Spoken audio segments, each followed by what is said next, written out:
अगर आप बात बात पर टेंशन लेते हैं तो ये 5 बातें याद रखें। पहली, टेंशन होना नॉर्मल बात है, ये हर किसी को हो ही जाती है।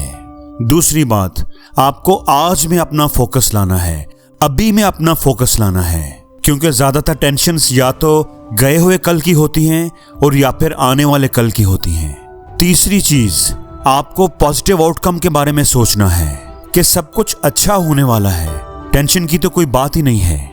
तीसरा काम आप ये करें कि अपने दिन में आधे घंटे का टाइम फिक्स कर दें कि इस टाइम में मैं टेंशन लूंगा, टेंशन वाले कामों के बारे में सोचूंगा, इसके अलावा बाकी वक्त में इन कामों के बारे में नहीं सोचूंगा। अगर आपको किसी बात की टेंशन हो रही है तो अपने आप को याद दिलाओ कि मैंने इस टाइम में उसके बारे में नहीं सोचना। और 5वीं बात यह कि प्रॉपर स्लीप लीजिए, अपनी नींद पूरी कीजिए। जिन लोगों की नींद कम होती है, जो कम नींद लेते हैं, वो भी बात बात पर चिड़चिड़ाने लगते हैं, टेंशन लेने लगते हैं।